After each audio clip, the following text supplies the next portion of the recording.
I think I'm gonna start with Avatar because that's the most fresh on the mind, and, going into this movie, I think the for me, I root for I'm sort of settling on I do root for James Cameron. The man is responsible for a lot of movies that really meant a lot to me growing up, particularly Aliens is spectacular. If you haven't seen it, like, you just have to. Um, so I go into a James Cameron movie, and I kind of, like, by default want to love it, and I don't know that I've ever experienced more of a dichotomy of the well, what it the practical filmmaking versus what's in the writing.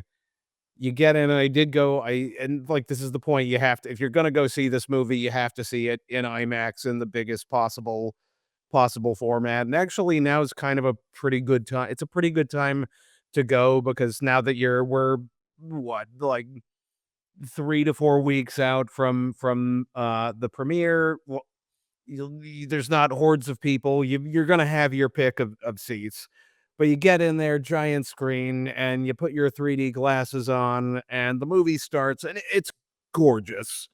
It is a gorgeous looking movie. Like, I anything else I say, I cannot take from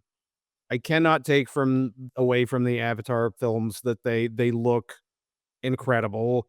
And that's one of their biggest assets, but also a little bit of a little bit of a drawback. I've never watched any of these films outside of the theaters because no, and again, to his credit, James Cameron knows how to make a film that is designed for a big theatrical. They're designed to go to the theater and see. I mean, you can have the biggest flat screen on the planet. It's not going to cover the visuals for these films. So he's cornered the theatrical experience. You have to either you see Avatar in theaters or you just shouldn't bother watching it at the end of the day because the script is not as it like does not match the visuals.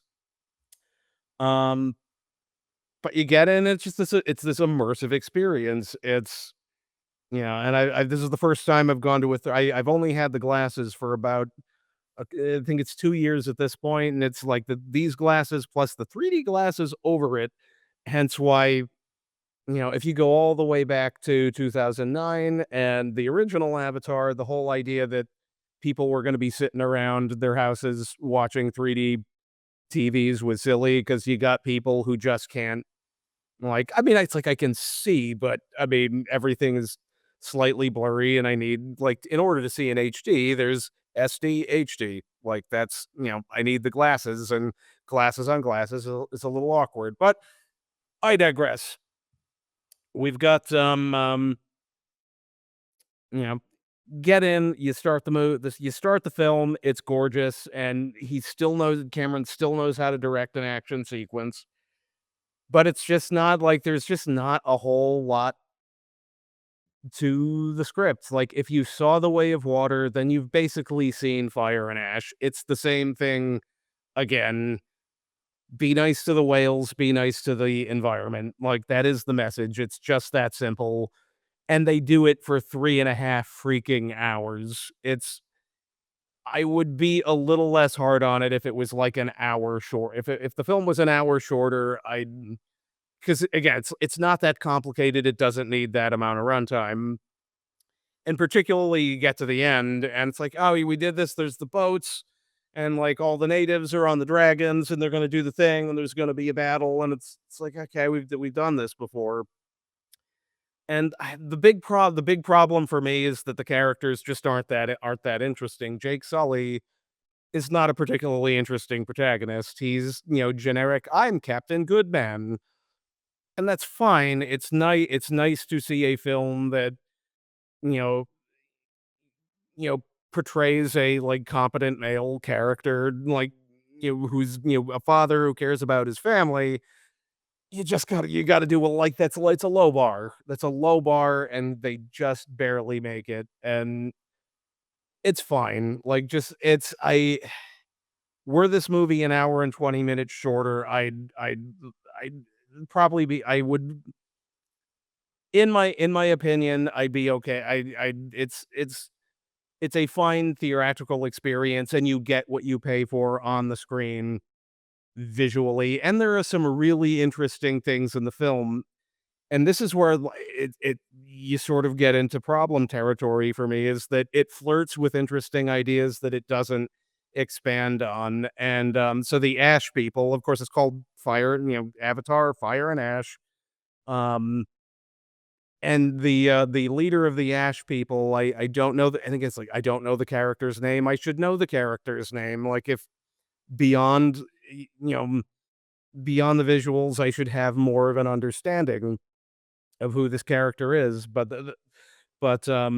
she's a real it's a really good performance. She is on all of the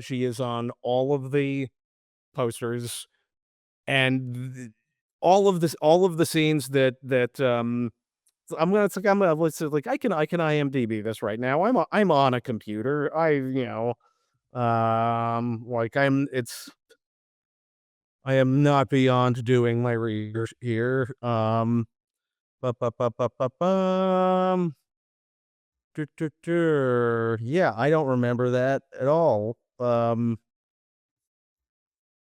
apparently the character's name is Varang. Yeah, like, if you put that to a quiz, I wouldn't know. And like a movie that hits, like, you'd know all the characters' names, like, you just would, and it's which says that it doesn't land it, but, it's she does deliver a really great, I think, performance in terms of it's she's this combination of sexy and insane, like, it's like, just like, as a guy, it's just like, I'm like, it's like she's like, this girl is crazy, but she's also, like, gorgeous and has this really outsized personality, and it's just like, I don't feel I should be turned on right now. But also, like, I'm a little terrified, and that's all great. That's all for a character, that's all great. Like, that's, like, sort of a great, sort of basis for it, and they don't do anything with it compared to how much she's on the poster. She's really not in all of that much of the movie. Most of the movie is just, again, if you've seen if you've seen Way of Water, you've seen this one. It's sort of same old, and that's where Cameron really can't get away with, being an amazing looking film that doesn't cover it anymore. The script has to be a little bit more compelling, and it just doesn't do that. Um, I liked the Ash people, um, and they weren't utilized enough. It was, the idea that you've got Pandora, this planet, and and no, not all of the native peoples are like one with nature, and there's sort of Cameron sows the seeds of sort of, faith versus not faith, and you've got, um Zoe Saldana's character, who's very much is like, believe has her faith, and then, um the leader of the Ash people does not, and there's this potential for conflict there, and it's just it is surface level. They don't do anything real with it, and it's like, okay, like, build this more. Like, I'm interested in this. And the other, and this is the portions of it that really work, is Spider, who's the human kid. He's Quaritch's son, who initially he's got to have the mask to be able to breathe on Pandora, and things happen, and then, like, all of a sudden, like, he develops the ability to be able to breathe on his own without an apparatus, and that's like, it's like, that's a good hook for, if the humans figure out how to reverse engineer this, then this is gonna be real bad, because they can just show up and just completely take over the planet. And it's sort of there as a baseline, get A to B to C, but they don't really, it's not a ton is done with it in a meaningful way, but it does lead the best scene in the film is, and I guess, it's not really a spoiler, but, Jake has this he's got this trigger really it's like should I kill this kid? Because like essentially it's a almost adopted son, and it's like there's the planet, if we keep him alive, then they could reverse engineer what he is, and that could mean terrible things for the planet, or like I could off him, and now they don't have that to work with, and they have a really powerful scene there with that. It's just I don't know, everything around it is there's just nuggets. There's nuggets that are great. Cameron still knows how to direct an action sequence. When Jake has to get busted out of prison, it's a really good scene. But then by the time you get to the end, like about halfway through, it's like, okay, we've been here before. We've done this 2 times already. What else you got? Like, there's a lot of good looking films out there, and really, it's are the characters memorable? Do you like them? Um, and the characters aren't memorable. They're very, very generic. They're very generic, and like I can give you the actors that are in.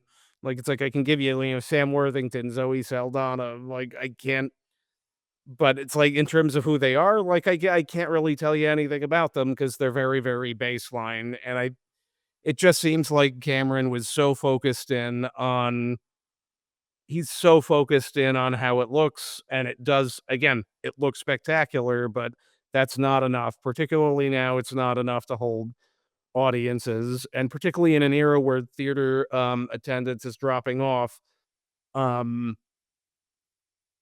write something. It's like for the love of God, write something that keeps people in the theaters. And do I recommend the film? I would give it on my 5-star scale. I would give it like a 2.5 out of 5. There's nothing real. There's not a ton of stuff out to see right now. So if you're looking for a big sort of visual thing that you can bring your family to, sure.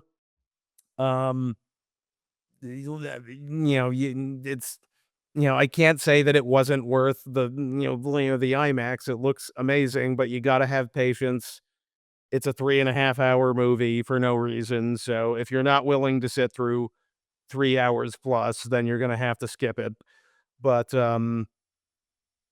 it's like it's fine. Like, you should see it in theaters or not at all. That's at end of the day, theaters or not at all is my opinion of Avatar. It's not off I didn't find it awful, it just did nothing real for me. And the other weird and this is, like, again, a weird decision, and this is maybe just a thing that bothered me that might not bother other people.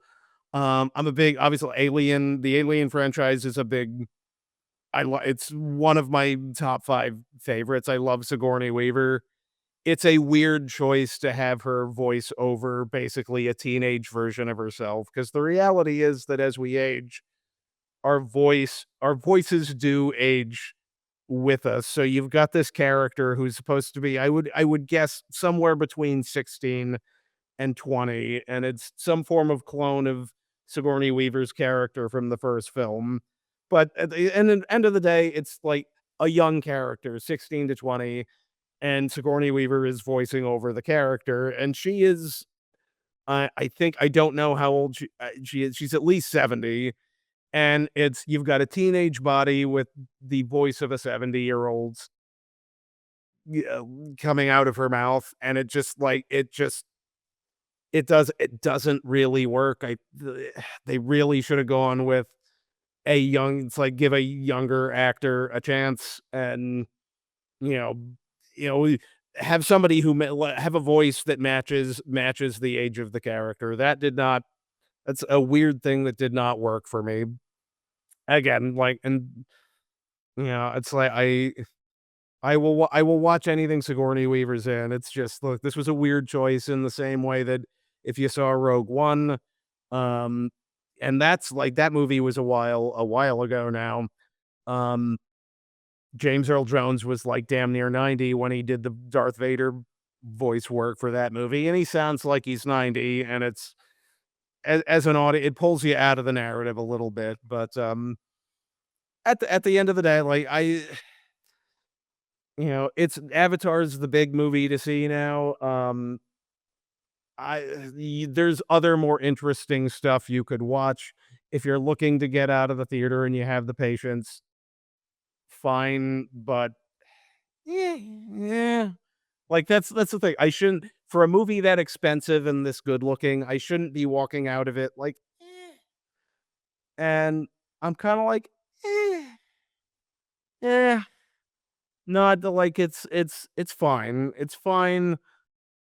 You'd be fine to watch it one time, you would never have to watch it, a second time, and if you're making a movie, the goal should be, to have the audience wanna watch it more than one time, and Cameron has a ton of Terminator, Terminator 2, Aliens, True Lies, he's got a Titanic, a ton of those under his belt, and it's a little disappointing that we're at this spot with where it's, "Alright, well, yeah, it's like, it looks fine, but, yeah, eh." Anywho,